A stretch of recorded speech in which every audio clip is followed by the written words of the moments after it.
Ruslan.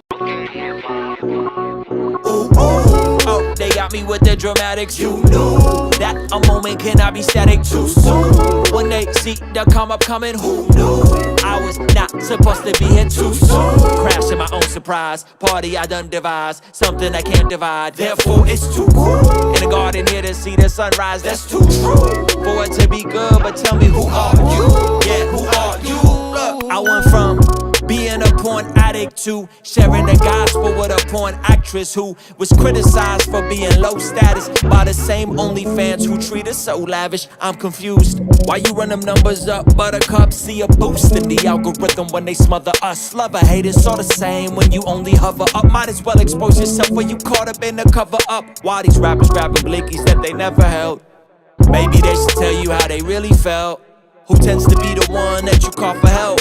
Talking about running the block, stumbling ops. You're fumbling, stop. Legally speaking, I can't mention scams. Leave a trail of breadcrumbs for long attention spans. Sprinkle it in the bars, hoping you get the essence in. Fake fans are thinking there's no Wu-Tang without Method Man. Oh, they got me with the dramatics. You know that a moment cannot be static too soon. When they see the come up coming, who knew I was not supposed to be here too soon?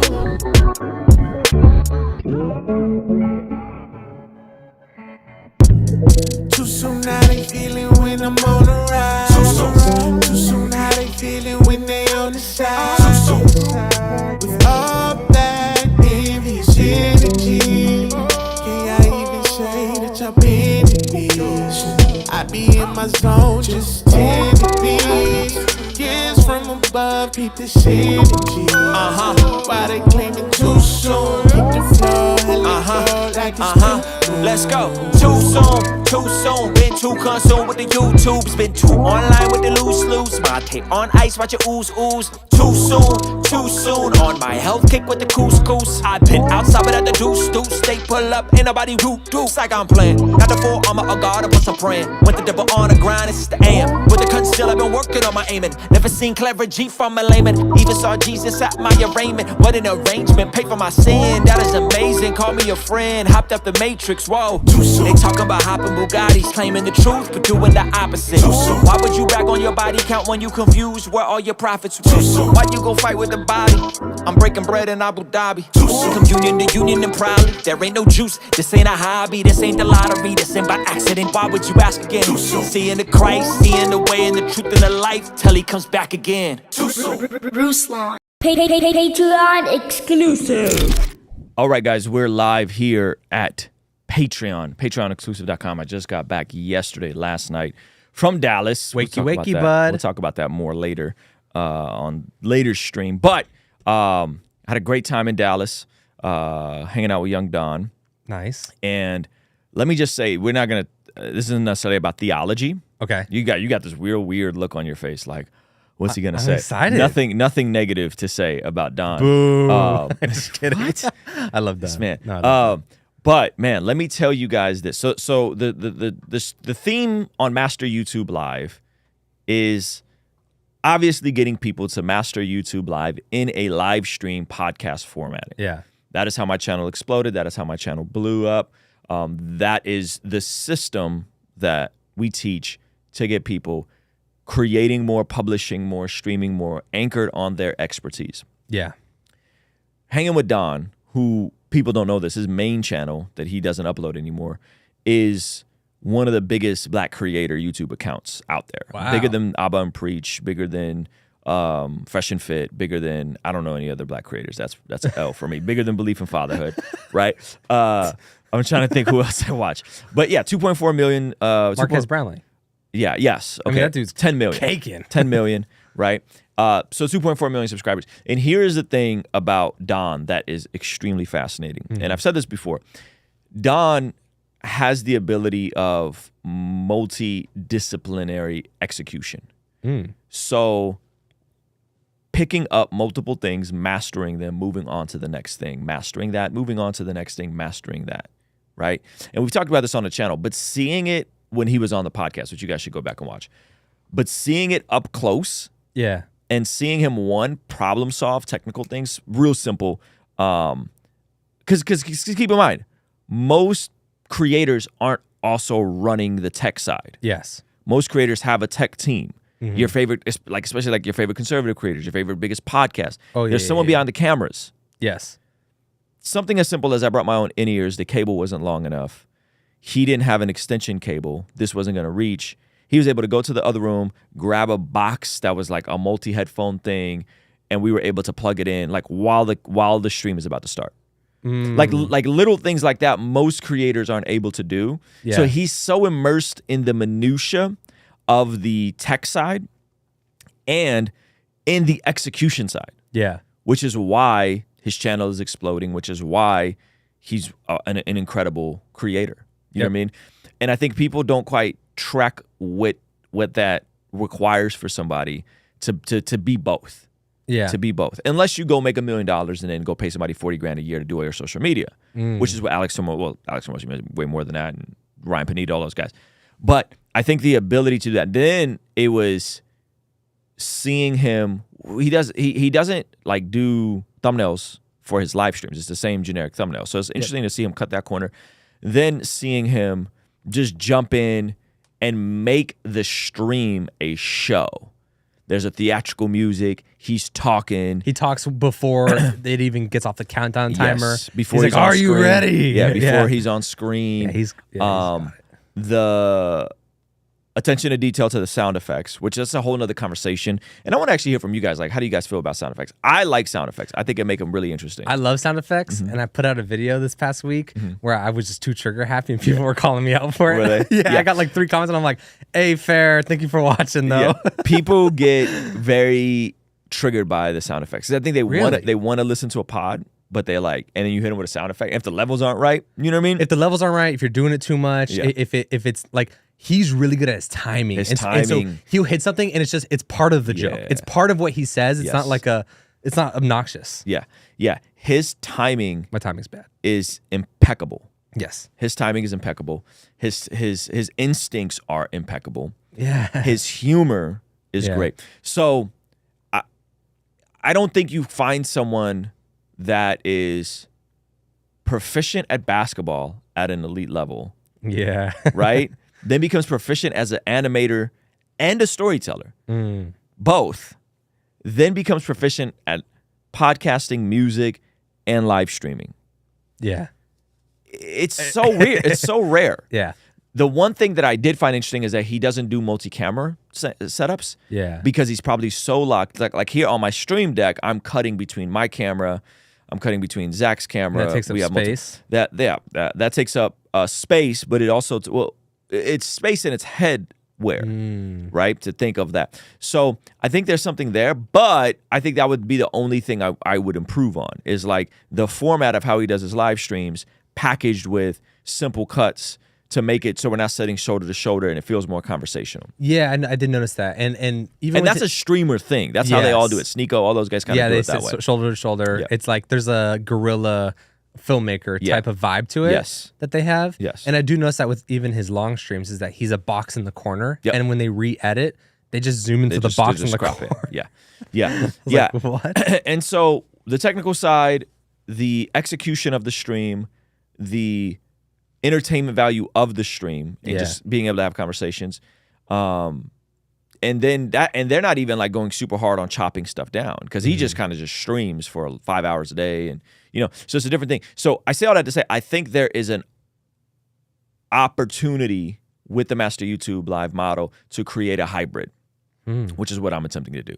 It's a hybrid of a live stream. We're interacting with the super chats. We're interacting with the chat. We're talking. Yes. And then we're also combining the experience. Like we're combining the podcasting feel Yep. with a live streaming experience while acknowledging the chat. And I really think that's the next wave. I know we talked and about acknowledging that. that this video is going to be clipped. It's going And to be acknowledging clipped. this video is So gonna be clipped. producing it at a high level where Yes. we know we have different camera angles, we have different shots, Yes. and then we stay on a topic, and then we don't bounce from that until that topic's done, and then we engage with the chat. Yes, Interesting. correct. Yeah, and so anyway, I see the future there. I don't know if I could point to anyone that's doing that in a live stream format with sound effects and multiple topics. Yeah. It's usually all podcasts, and a lot of times those aren't live, or it's all live streaming, and they get clipped into videos, but it feels like a live stream. There's a chat on the screen.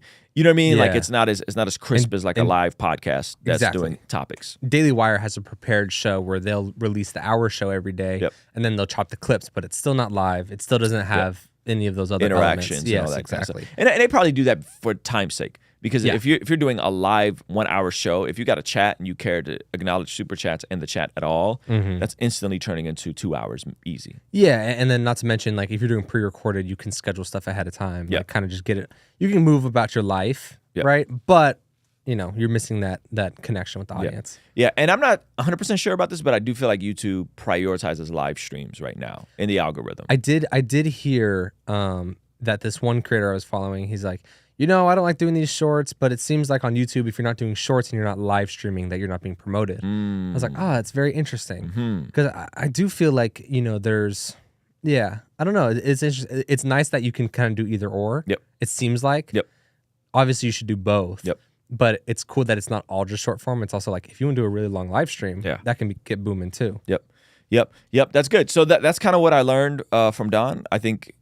I don't really know anybody that's a better streamer than him. I also don't sit around watching live streams all day. But just like if I'm comparing him to his contemporaries, Sneeko, Aiden Ross, like it's just not that interesting. You know what I mean? They're not as interesting as he is, which is why I think he's able to go hard Bible study live stream and it still be interesting.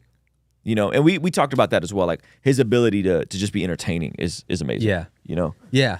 What do you think? How duplicatable do you think that is? Do you think it's a natural talent that Young Don has, or do you think there's something that that the audience can learn? I guess if they're I want to stream like Don.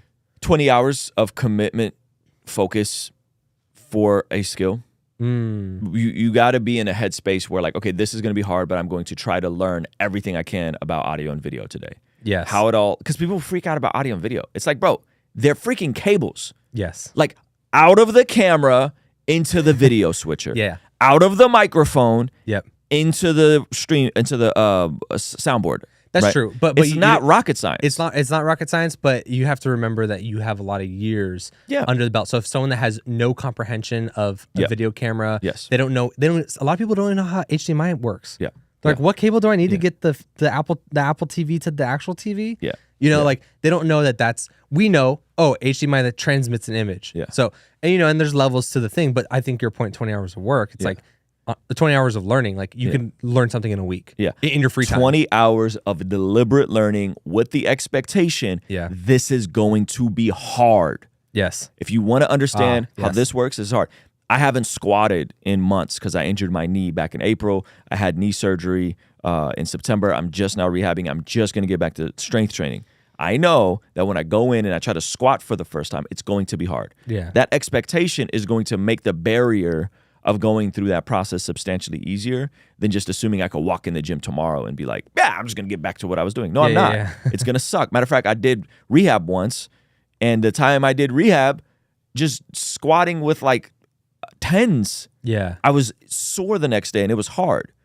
I don't think people have that expectation. I think people are lazy, and they just want to know everything well right away. And if you spend 20 hours learning, okay, it's going to take me some time to figure out how to do Stream Deck with the video switcher, so I can control my video switcher with the Stream Deck, considering you even need a different position for it, and all that stuff. You remember when I was sitting there frustrated trying to figure all that out, and the Ethernet and all that, right? That took me about a day or two. And I was very frustrated, but I got through it, and now I can do something that most people don't know how to do, which is control our cameras through the Stream Deck, through a separate software.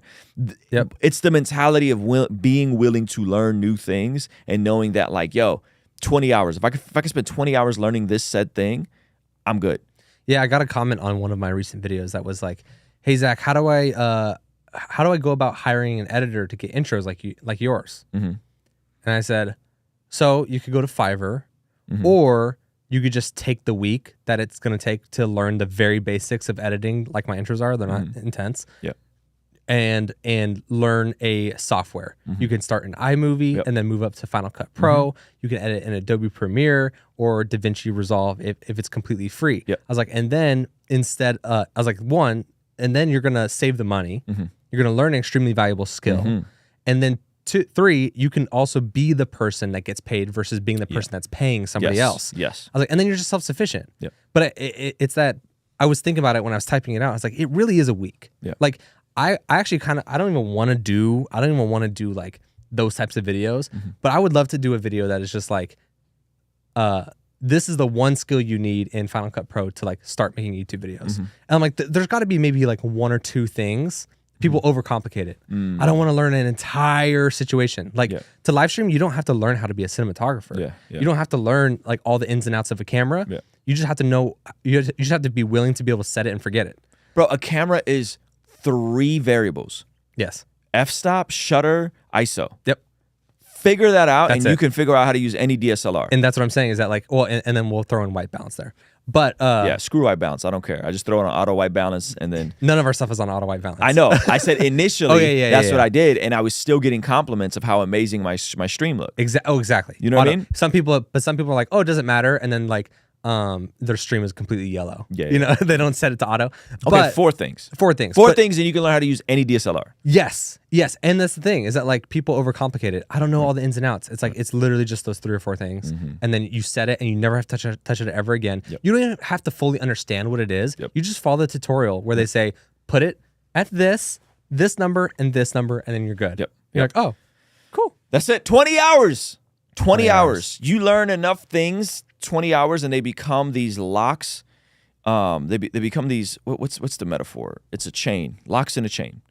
You learn enough things. You learn enough locks in a chain, and then you can do incredible things. And then people just think it's magic. Yeah, it's wow, you guys, it's magic. It's what you crazy do. what It's you're not doing, magic, bro. It's just a bunch of skills combined together to be able to execute and do a whole lot with a whole little. Yep. And you don't need a team of however many people, you think you need it. Like, you don't. I mean, and this whole studio too is problem solving. Yes. This whole studio wasn't like people walk in here and think that we had every vision planned out and said, let's mount everything this way.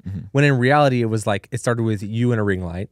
And then by the time I got here, there was a really solid set with this computer. And then when we, even just with this set, it was like, you were like, I don't like that there's no distance between you and the curtain. So you added blue lights. Then we're like, okay, let's add this hair light because it'll double as a hair light. And then we also want a 3rd angle. But these decisions are weeks apart. But it's like, what do you need to get off the ground and then run? Yep. That's good. Okay, so let's jump into this Mr. Beast Backlash.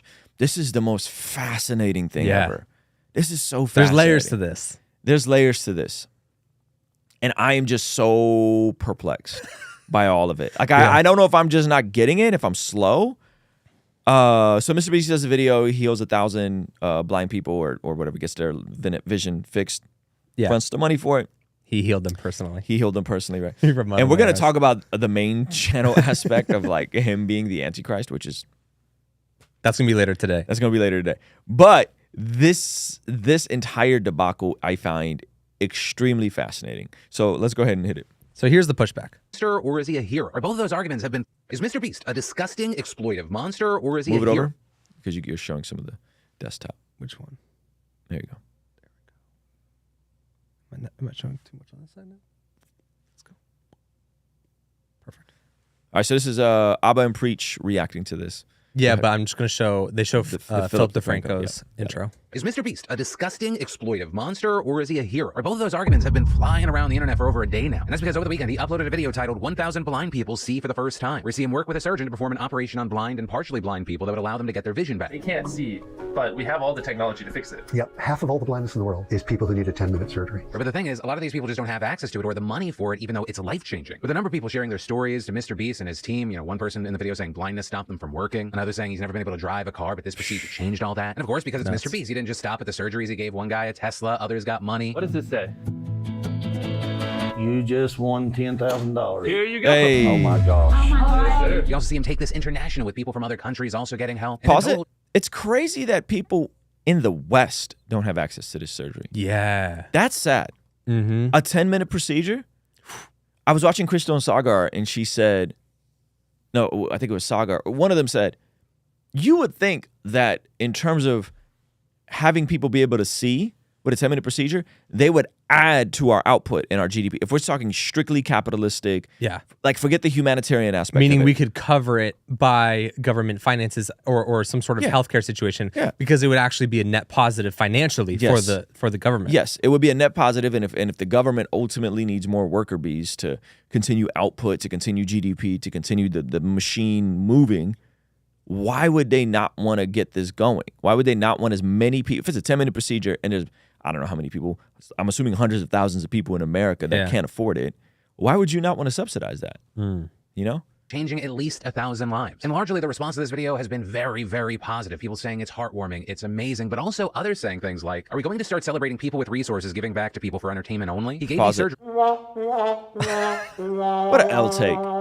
Don't you want people with resources to give back? Yeah. Isn't that the whole point? Or is there no way people can win with these goobers? This is like leftist dogma has completely fried your brain. Yep. If you have money, that's bad. If you have money and you give it away, that's still bad. So then the logical conclusion is all people with money are bad and no one should have money ever. Well, yeah, and they're mad that he's doing it for quote unquote only entertainment.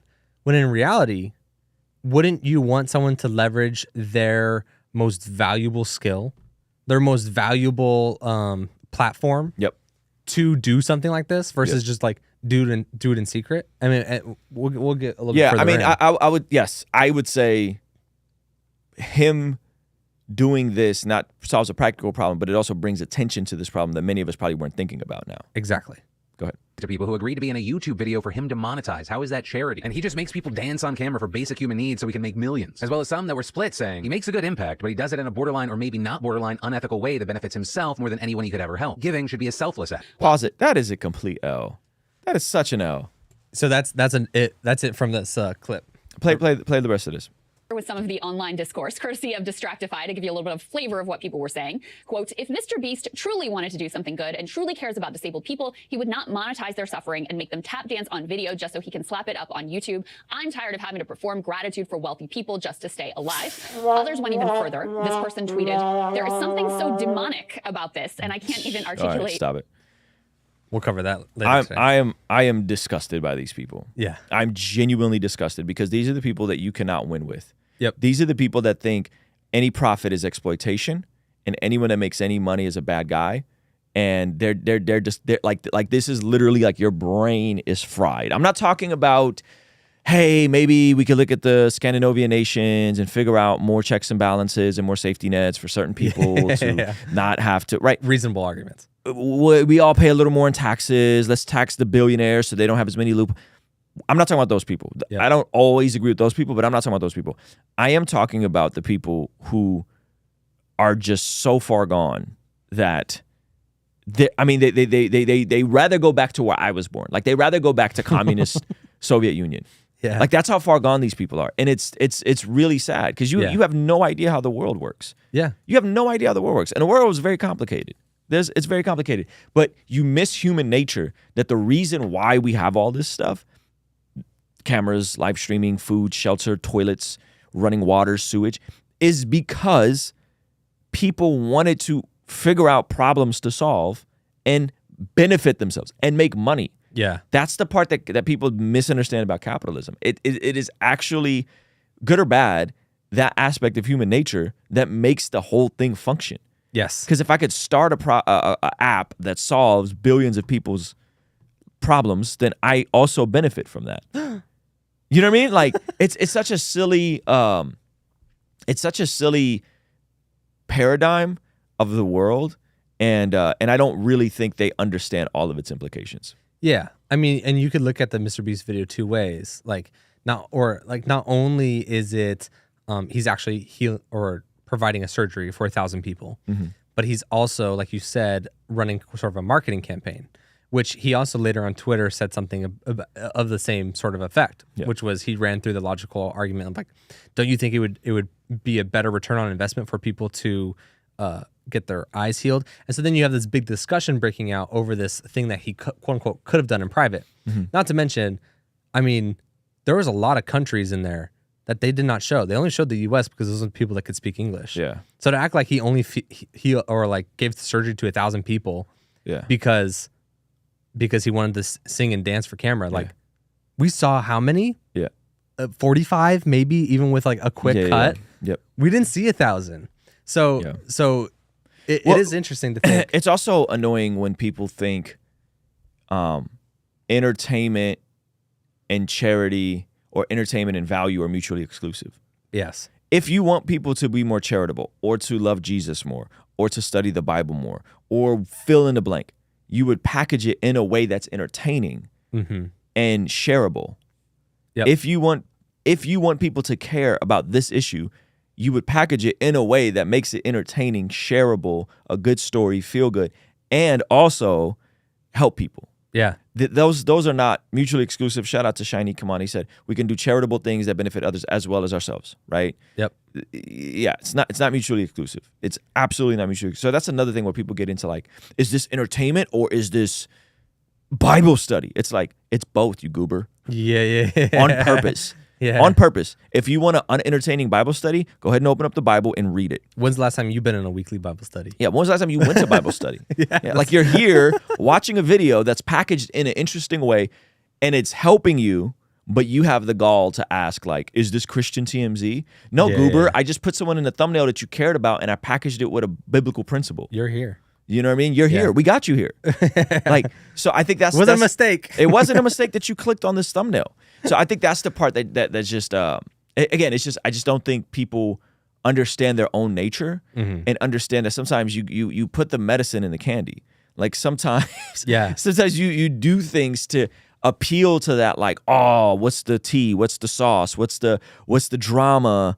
And then you get into the video and you go, oh, okay. Like, this is actually... Yeah. You know, it's so silly. I think we're also, it's an interesting time. It seems like Mr. Beast is aging up his content a little bit. Like, it's from first to take their hand off a private jet, wins the private jet. Now it's like, all right, what can I do that, is more beneficial? It maybe reaches an older audience, like, or maybe is aging up with him as well. And if you watch the video too, it has some sort of elements that you would see from like a My 600 Pound Life, like a TLC kind of a happy story type of vibe, but still with this high paced energy of YouTube and it's still in a Mr. Beast style. Yeah. So I do think it's interesting to think like, where is he going with like his content? Yeah. And also I think this is probably just the first pass. And I think some people find it distasteful because it's in that super high energy feel and they don't know how to process it. Before it was Squid Games in real life. I'm giving away $5,000. And now it's like, I'm healing 1,000 people. And it's like, okay, he's doing something good, but it's in this weird, corny 12-year-old energy. But it would be interesting to see kind of where the content goes from here. Yeah. I don't know where the content goes from here. I hope he comes back to Jesus. That's what I hope. Because it doesn't seem like he's following Jesus yet. It seems like a Jesus-centered point of view is still driving this philanthropy that he's done in other things before. He has a whole another channel called Mr. Beast Philanthropy where they do videos similar to this. But it's interesting that now that's making to the main channel. I wonder if he's going to be focusing more on sort of net positive, like actual impactful stuff. I hope so. And then maybe behind the scenes that is also causing some sort of deeper thought, philosophical thought that would lead him to Jesus. I don't know how deep it is. I think we take for granted how much we borrow from God and try to remove God from the equation. Yeah. You know what I mean? Like, this is directly borrowing from Matthew 25, caring for the least of these. Do if it's in your if you have the opportunity to do good to people, do good to them. This is directly from Scripture. And I find it unfortunate where, again, I don't know where he is with the Lord currently. I believe he's kind of more of an agnostic now, but he grew up Christian with the fish on his YouTube banner and John 3:16 and all these things. He was very overtly Christian initially. It seems like he's drifted from that. Seems. I don't know. Seems.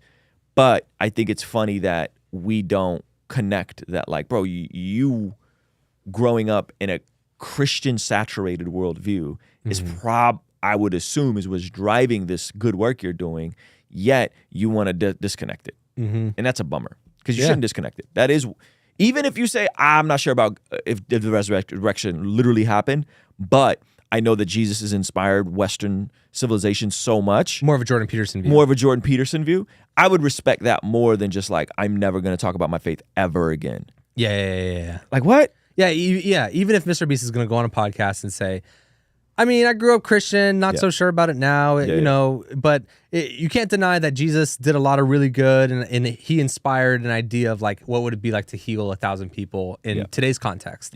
You know, and then you're like, oh, okay, that also sounds like heresy, but, you know, but cool. Like, at least he's admitting that it's inspiring Mr. Beast's philanthropy and stuff like that. Yeah, very cool. Okay, what else we got in the docket? We don't have, let me see.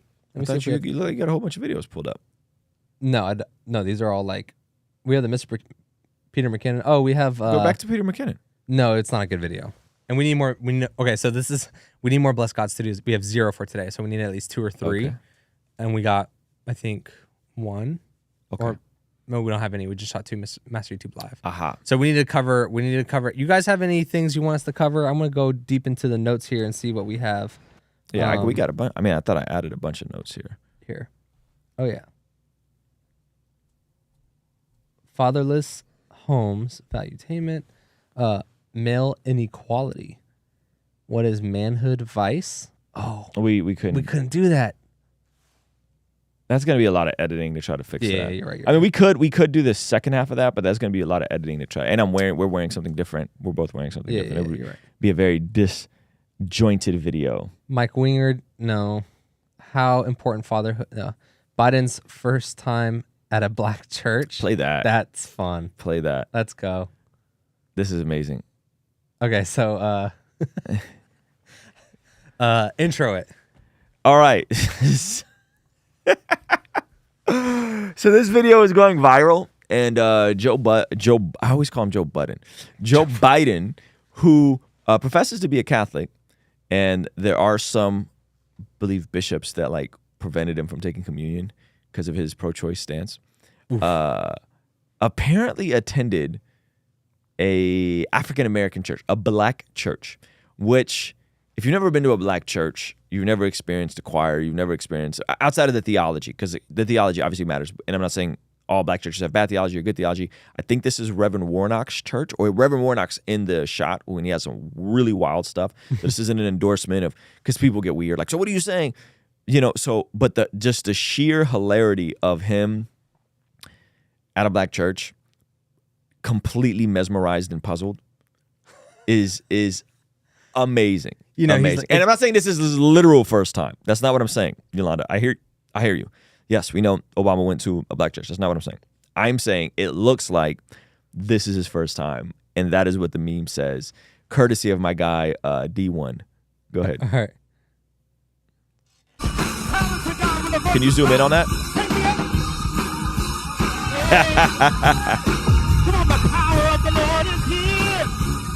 Yo.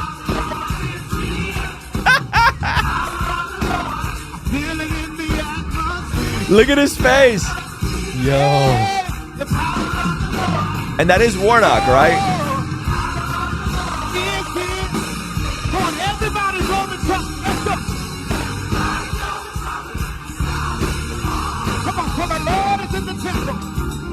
They got flags. Yeah, that's Warnock. You see the flags? Oh boy. Oh boy. This is amazing. All right, pause it. What I find here is, first of all, did you notice that Warnock was clapping and then started shadowing Joe Biden's body language? So that's fascinating to me, that like Warnock is like, power of the Lord is here, and then stops and starts doing the same thing he's doing. Which is just standing and Which being is just weird. standing there. So, and why does Joe Biden think that like they're singing to him? Yes, that's what I was like trying to comprehend. You saying that 100% clarifies the weird feeling I was getting. Yeah. He's definitely looking like, oh, thank you. Like as if they're singing happy birthday, and he's like, stop it. Play some more of this for me. Can you play without the audio?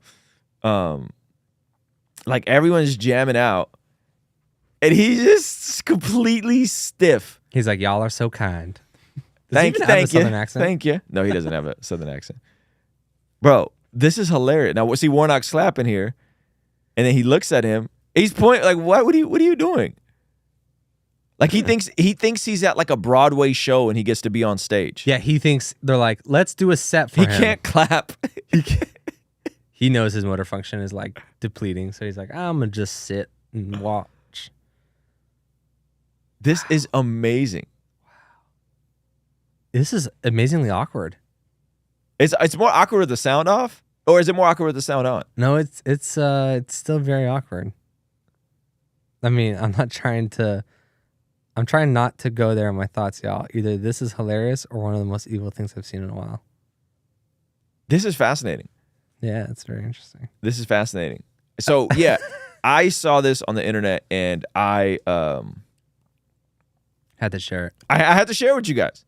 I had to share it with you guys because those of you guys that don't know my background, like the first folks that shared the gospel with me after I came out of the Armenian Apostolic Church was a Black Baptist church members, right? And so like I have a very like I love choirs, I love gospel music, I appreciate this environment a lot. Like I think I find this more edifying, fun, worshipful, than I do like Chris Tomlin, emo, Jesus songs, love songs to Jesus with an acoustic guitar. Yeah. You know what I mean? Like I would prefer this. So I find it extremely interesting that I don't know how he ended up on this thing with all the other ministers and bishops that stand on the stage. I wish he would have went for at least one clap. That would have been funny. Yeah.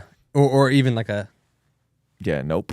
Like he's like, I'm not even gonna get any sort of comments about rhythm and white people in this. Yeah. So shout out to whoever invited him to church. That's awesome. Shout out to whoever invited him to church. Hopefully he goes again. Remember what he said about voting for him and being black? Oh yeah, we're not gonna talk about that. No. We're not gonna bring that up. All right, we're not gonna go there. All right. Okay, now I'm really curious about this Peter McKinnon video, Zach. Just play the video. Okay. Play the video. I'm just saying we need more mass YouTube or more. It's fine. It's fine. Okay. All right. It's a complete flop. Just play the video. I'm very fascinated now. 55 cents is all Peter McKinnon made on YouTube when he decided to drop everything and become a full-time YouTuber. Hold on, pause so it. How did he go from working at a restaurant? Peter McKinnon first quit everything and started doing YouTube? Is that true? Didn't he have a job and had a photography business? Right? He didn't just quit and just go off to YouTube and made 55 cents his first month. No one does that. It might have been 55 cents when he took a screenshot of it, but he went viral. Yeah, he blew up really fast. All right, go ahead. Yeah. To turning a few cents into a multi-million-dollar YouTube empire. Oh, that's real money. In this interview, Peter reveals how he did it by breaking every rule on YouTube. He didn't follow trends. What can I do that's not trendy? He didn't change who he was for the algorithm. Love mimicking a sound. Pause it. He definitely did some tech reviews of trending products. He started. Stop it. This is what I was saying. I was watching it and I was like, this is cap. Because I was watching it and he started with 10, it was like some sort of like 10 camera hacks you can do under $50. And it was like stuff around the house. And you didn't even see his face in it. It was all his hands. It was like a BuzzFeed level video. Yeah. So come on. This is cap. That was a trend. That was when BuzzFeed was booming. 10 this, 10 that. No Film School was booming at that time where they had their lists and all that stuff. Come on, son. Yeah, it's cap. Go ahead. And he gave 5 more unconventional tips if you're struggling to go from part-time to full-time YouTuber. And Peter broke down several clips I dug up from the start of his career till now, so you learn exactly what happened. I'm John Yushai, and you're watching Created. You're very good at what you do. Peter, pause it. I think this narrative of the overnight success story is, one, is so played. Yes. And then 2, it's so harmful to other creators. Not only that, but also not even just the overnight success story, but the fact that you can just be you and blow up and be a successful creator is also harmful to creators. Yes. Like I 100% agree with you. Yeah. And one extra, like to be like, he didn't have to follow any trends and he was just being authentic. Yeah. Cap. That's a big one. Go ahead. Thanks, man. My hope is to make this the most researched interview you've done. I went to your Vimeo as well. Oh, yes.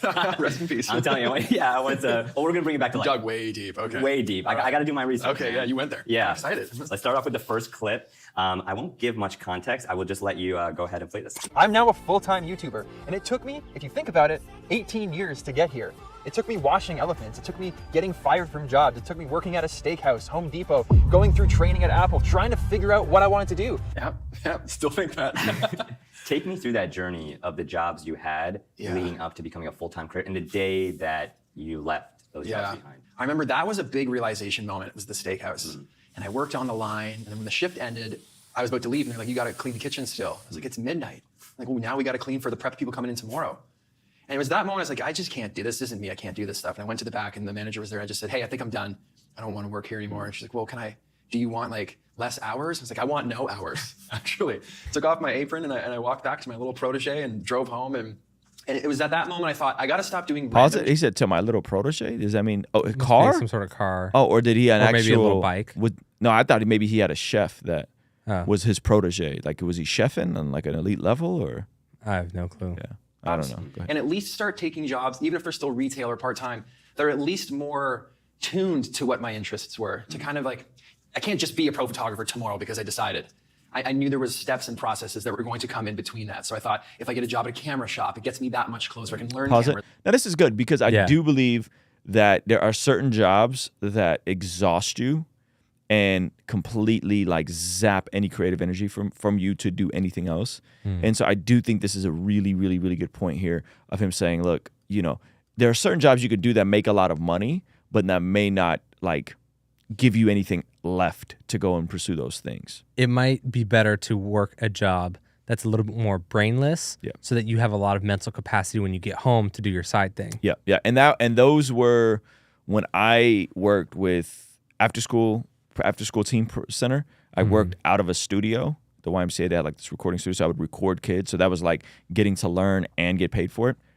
And then there was I worked with adults with developmental disabilities, which was a very fun job. Yeah. And all I had to do was just show up, pick them up, take them to the gym, take them to lunch, take them to the library, hang out with them.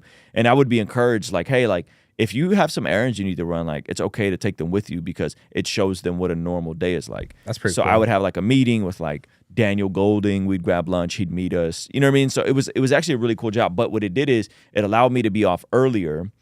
I had gotten a gas mileage stipend. So say I was making like whatever minimum wage was, or like $10 an hour, $11 an hour. But there would be an additional like $500 to $700 a month I would make from the mileage of driving my own car, which is like 55 cents a mile.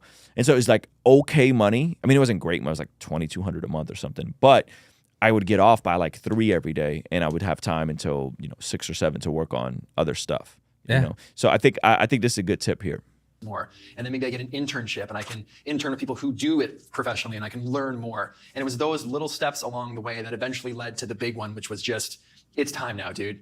You've been putting it off long enough. You've done all of the steps. You could just be doing them forever, or you make the big jump instead of the step. But I think one of the things I admire most about you, Peter, is that your turning point came when you only had 55 cents of AdSense revenue. Yeah. And, talking to a lot of creators, I remember that. I was talking to Graham Stephan. He's like, yeah, I became a full-time creator when I had $1 million. And I was like, what? Like, and so I wanted to play this clip with that context. That's quite a contrast. I know. I was like, okay, and get your thoughts on this. I remember this day.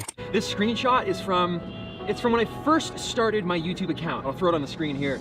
800 subscribers, 6,889 views, 1,600 watch time minutes, and my estimated revenue of 55 cents. Now, this was the day, this exact screenshot, when I took this, was the day that I decided to go as hard as I could with YouTube. Pause it.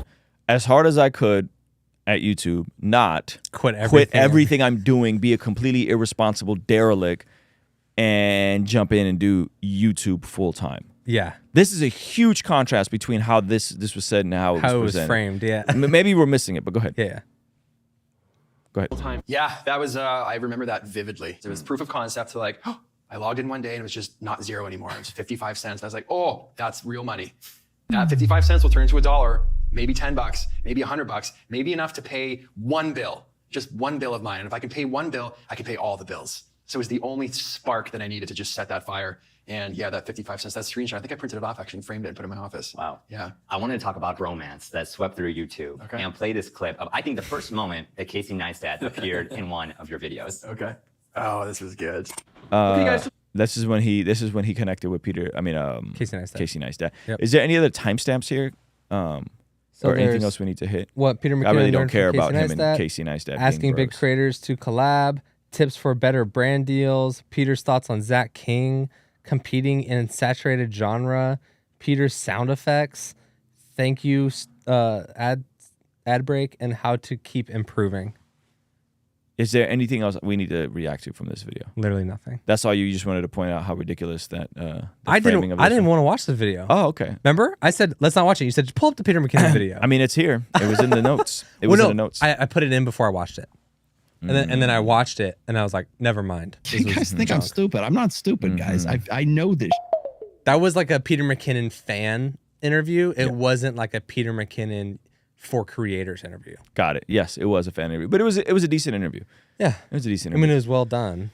Yeah, I think, but not for what we do. The danger here is stop with the overnight success story. Yeah. Stop trying to make it look like people can quit their jobs and jump feet first into being full-time creators. It's literally one of the worst things you could do. In my day, it was Christian rap. Like, everybody wanted to be a rapper and they were just going to go for it. And it's like, that caused a lot of harm to a lot of families, to a lot of people, but sometimes getting evicted out of their homes because they wanted to go chase the dream, or if we're talking from a Christian point of view, chase the ministry. I'm going to go do ministry full-time. Yeah. Stop making an idol out of that. Like, become good at what it is you want to do, to the point where it would be stupid for you not to eventually go full-time. Like, that's how you do it. You don't do it by like, I'm just going to dream it and process it and hope it happens and then just jump feet first, bro. Yeah. I mean, the only time I would say that the caveat, the only way I would say that's a caveat you could do that is like if you worked your face off and you have a year's worth of expenses in the bank account. And even still, I would be like, just like have play it something easy. on the side Yeah. to still generate revenue so you don't completely jump feet first. Exactly. Have something in the pipeline that you know is coming in, even if it's like, I got 6 months of living expenses and I just locked in my first brand deal and that's coming in 90 days, but that brand deal will be able to hold me down for a couple months. Yeah, and it reminds me of the saying, you overestimate what you can do in a year and underestimate what you can do in 5. Yep. So most people will be like, oh, I'm going to start this new side hustle. I'm going to start this new side business. I'm going to start selling coloring books on Amazon, and I'm going to make an easy $3,000 a month in passive revenue. Yep. It's like, what? Like, I'm going to start on YouTube, and once I get monetized, it's going to be an easy $5K a month. Yeah. It's like, yeah, but what happens when you work your face off for 6 months, get monetized, and it's $25 a month? Yep. Like don't overestimate how successful you're going to be, because then that might actually help you and level out your expectations of when you should or should not quit something. Yeah, that's good. Someone said, I got another topic we could hit real quick. So shout out to Shiny. Come on. He said, I got fired and tried to go full-time game streaming. Never made a penny and almost lost my house. Huge mistake. Huge mistake. But isn't this what I literally just said? Thank you for sharing that. Thank you for sharing that, no one bro. would. And I hope you can like laugh at it a little bit, you know? Like hopefully you're on the other side of that and you can laugh at it. But it's like that is people thinking, oh, I got fired from my job and now this is the beginning of my success story. Yep. So in a year from now, when I'm being interviewed about how I became one of the biggest creators on YouTube, I got fired from a job and I knew I had nothing else. Yep. Because you hear that all the time. I had nothing else. So I'd start posting to TikTok. Yeah. Like, what? Yeah. Yeah. Okay, pull up the Dante Bow video real quick. And then I kind of want to hit something a bit more advanced.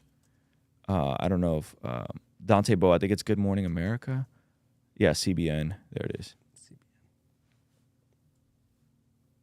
All right. Yeah, play this. After a brief pause, this one? Yeah. Yeah, let's fast forward that because we're definitely getting hit with the there we go.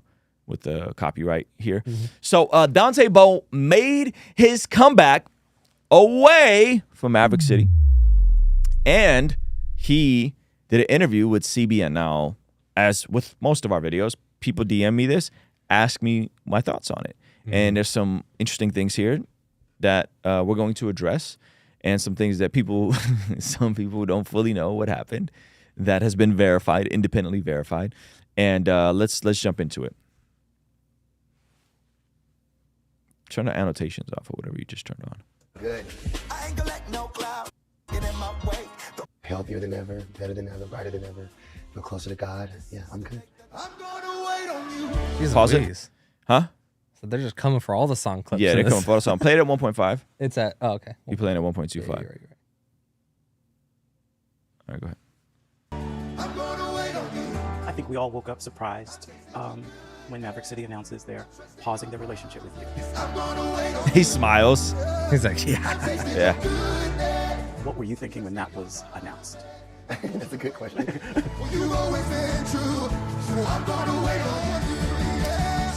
Pause it. Make sure you clip the audio, the songs out from this, Chris, because they definitely are gonna hit us with AdSense. Yeah. Go ahead. And maybe even pitch down the audio a little bit when they're talking, because it's in the background as well. Yeah. And things to catapult you into your next step. And so I don't think it was like something that shouldn't have happened. I think it should have happened because now I have this incredible team. I've rebuilt, my infrastructure with the most incredible people and most incredible producer, John, who's helped me release, Hide Me and this entire album, Press Play. And I don't think that would have happened if, just certain things didn't occur. The trials are not in vain. Nothing is wasted. Nothing's in vain. Pause it. So, first of all, it sounds like he's still making fire music, so I don't want to take that away from him. Kudos to him. Kudos to him for the bounce back, all that kind of stuff. What I find interesting is this is straight media training all the way. Yeah. There's no acknowledgement of what actually happened, right? Yeah. Because, and I don't think this is good. I think this is old head PR stuff that someone told him how we're going to navigate this conversation. Yeah. We're going to go on CBN. Yeah. CBN? Yeah. No one is doing this this isn't journalism. This isn't documentation. This is press. This is PR. And that's fine. Right? That's fine. Like, do the PR thing. But it doesn't create a congruent, authentic story of what actually happened. And it leaves people confused. Like my guy AC, who was like, so wait, what did he do? Like, people still think Maverick City distanced themselves from him because of the Bad Bunny video and the backlash there, or because he said he was excited to see, what's his face? Lil Nas X at the BT Awards or wherever that was at. Grammys. I don't remember where that was at. People think that's why Maverick City stopped working with him. That's not why.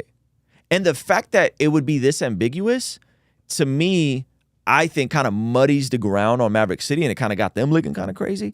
And it also removes the responsibility of him having to acknowledge what actually happened. And this is verified. I haven't seen the pics, but this is verified. This fool posted nudes on his Instagram story. That's what it was. I forgot about that. So you was either so high or so drunk or so confused, or your phone got hacked. Something happened to the point. My big bro got my phone, and then he Who hacked your phone? me. Right. That's like the age-old excuse for like anything that going wrong on your phone. Yeah. Like this is not how you lean into a hard conversation and take responsibility and accountability and say X, Y, and Z happened. I was in a dark place. Here's why I was in a dark place. And I apologize. I made a mistake. And he did put out an apology, to be fair to him. He did put out an apology. He did say, but there was never any specific of what actually happened. And so, like, bro, just own it. Just own it. Don't come back and do this, like, fluffy, like, all is well. God uses it. Da, da, da, da. Like, yeah, man. But, like, you come off inauthentic. Yeah. You come off fake, And I'm not saying he is fake. I'm not attacking him personally. I don't know the man. I thought the Bad Bunny stuff and all that stuff was just bogus. And at the time, I defended him. I defended him on the Lil Nas X thing. Yep. I was like, yo, this is stupid. Like, you guys are making a mountain out of a molehill. Like, it's ridiculous. Like, relax. Mm-hmm. When the things were confirmed with the leaked images, just own it. Just own it. You was drunk. You was high, or both. Something happened, or you was so out of your mind. You was on a manic episode. Something happened where somehow that ended up on your Instagram. Yeah. And... you know what I mean? There it is. Like that. Just keep it a buck. Go ahead. The in-betweens help me know for sure things do get better. For someone like you, I know you've endured so much, from family loss, abuse, homelessness. I don't know if you can even compare the trying times. Were you going through and looking back at that? What was happening? You know, God oftentimes prepares us for the journey, and I feel like everything I've gone through and everything I'm going through is it's important. You know, it's very, very relevant to my destiny and my future and my purpose. In those dark seasons is when you really see the light, and when you really get revelation and new vision and new strategy and new approaches to life. So I think, you know, it's just a part of growth. Like, what does that mean? What are you saying? I mean, that was fluff. If I've ever seen it. It's complete fluff. It's PR, bro. Yeah. It's PR. In its darkest moments is when you see the light and the vision. Is it? Yeah, like I think that's the hardest part. I think in the darkest moments is when you see the least light. Yeah. And then after that is maybe when you get some clarity. Yes. You go, oh, I should apologize. When you come out of that, like rock bottom, then you see the light. You know what I mean? So like, go ahead. Government. Pause, press play. The first single from that is Hide Me. Released in Times Square. Yes, can you believe that? That's right. He is back now. He's going to debut his new song, Hide Me.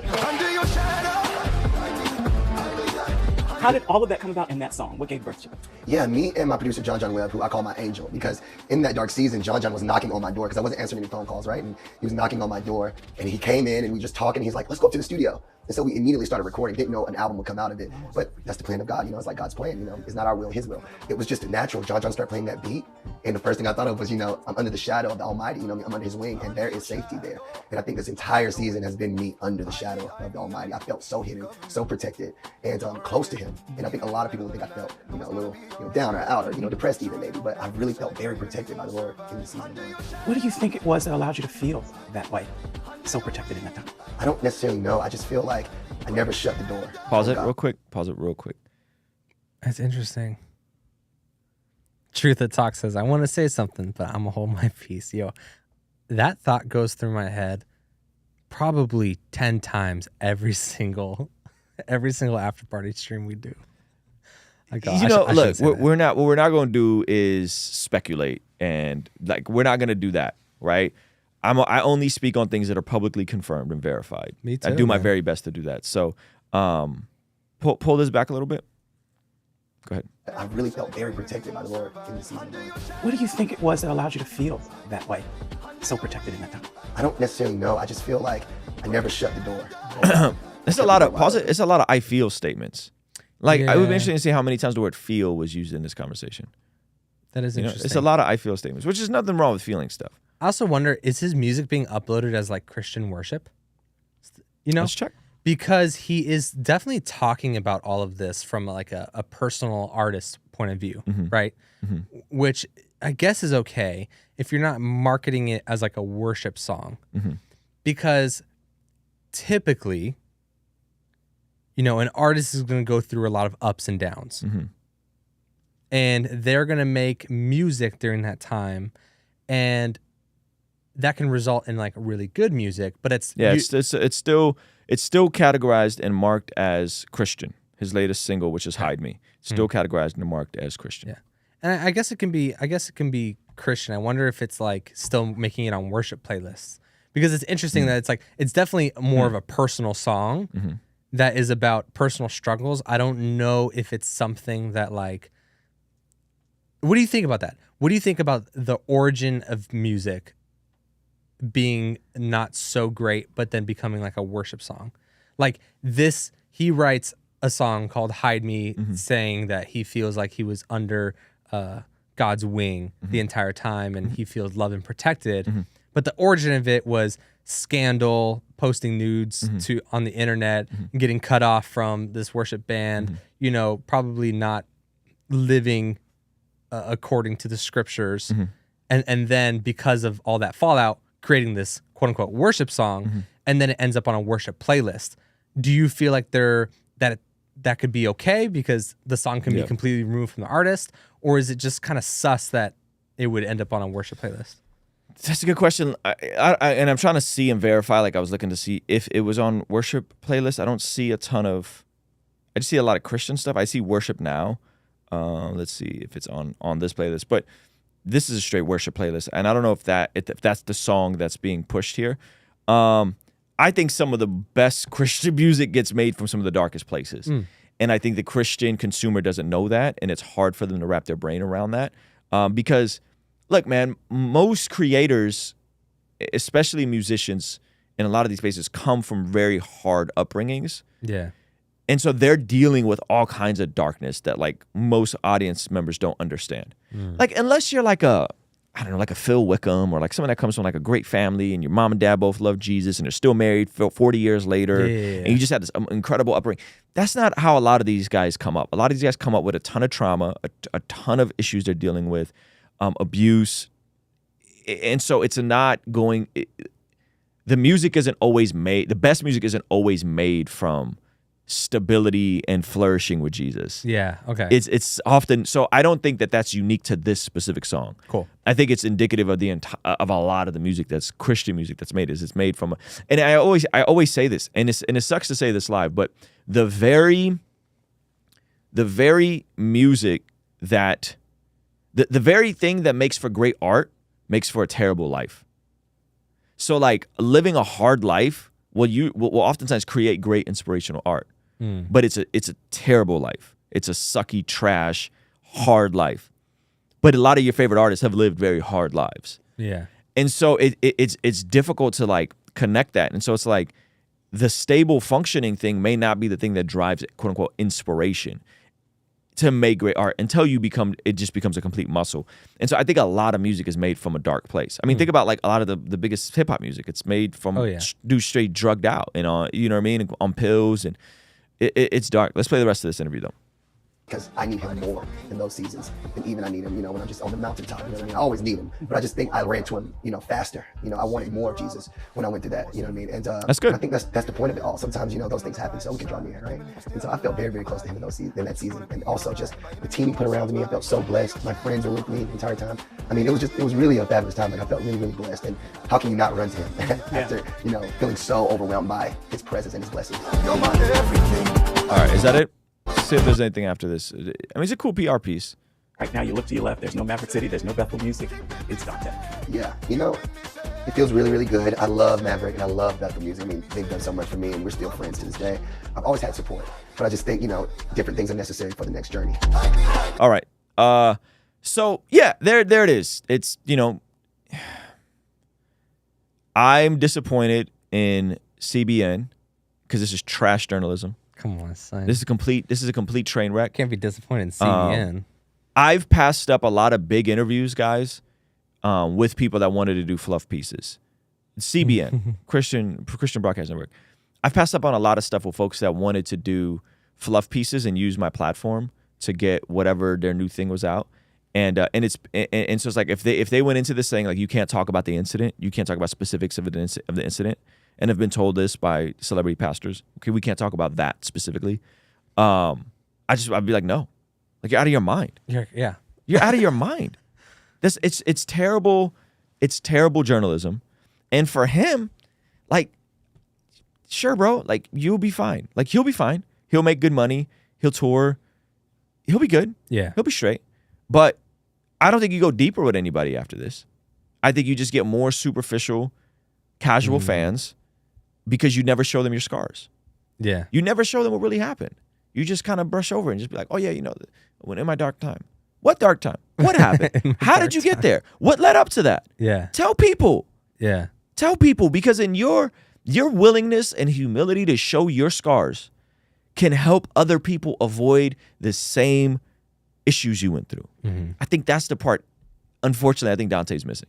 Do you think it's a responsibility to share that though? Like, what if it's oversharing? He could do whatever he wants to do. Yeah. I'm not speaking thus says it the Lord or like you have to do it this way. I'm just sharing my philosophy. Yeah. I think oftentimes sharing the hard things will cause for a greater impact. And if in our modern climate with Zoomers, the mountaintop of values is authenticity, you are not being very authentic. How did Gen Z become Zoomers? I don't know. I like the word though. But that's the highest value. Yeah. Authenticity, your truth, honesty. You're not sharing your truth and your honesty. I mean, I guess you are. This is your truth, but like, you're not really testifying to anything. Yeah.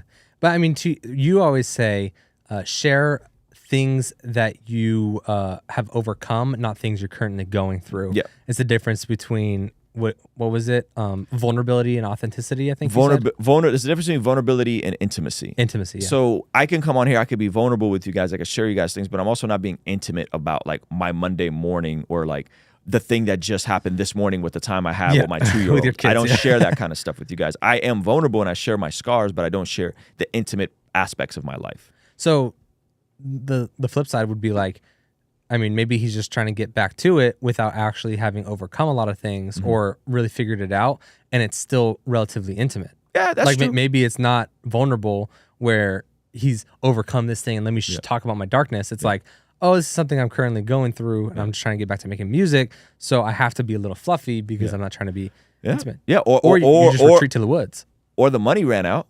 Yep. You know? The money ran out and I need to provide for myself. You know? I got to provide for myself. And so like hire this PR firm, CBN will do a fluff feast. I'm not going to go have any hard conversations with anybody that really matters in the Christian space. Not that he has to come sit down with me. You know what I'm saying? No. But I would love to sit down with him. You know what I mean? I would love to sit down with him and like, bro, like let's really get to it. Let's talk about it. Let's really, really, really get to it and talk about it. Not because I think he needs to be discarded and casted away and never allowed to make Christian music again. I don't believe that about him. But like, I don't think he really did himself a big service. I mean, again, maybe I'm wrong. Maybe there'll be more interviews. Maybe he'll be more forthcoming. But I really think that the stuff we go through that really hurts and is embarrassing are the very same things that can help other people to avoid those same pitfalls. It's embarrassing for me to tell people that like I dealt with porn while being married. That's embarrassing. That's not cool. You know what I'm saying? But like, I know that it blesses people to hear that and then to offer resource on how to overcome that. You know? And so anyway, that's my thoughts on that, man. I'm glad he's making music again. I don't know where it's going. Yeah. So we'll see. I think that's a wrap for today's stream, unless Chris has to. Yeah, we'll be back, and if we might even do a later offline Patreon stream if we can get the Patreon to bounce back to 1,000 members. Zach is so nervous. Look at this man's body language. Look at this man's body language. This is 1,000 Patreons. Zach's gonna tell you guys the greatest friend zone story ever. We cracked 1,000. We cracked 1,000, but it reloaded. Some of your guys' cards bounced. Not your guys' because you're here. Yep.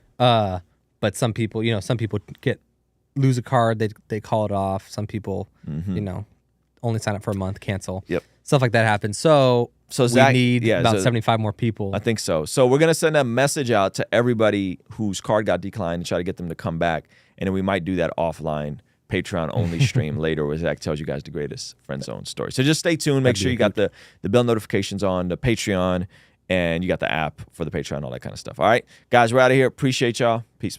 Peace.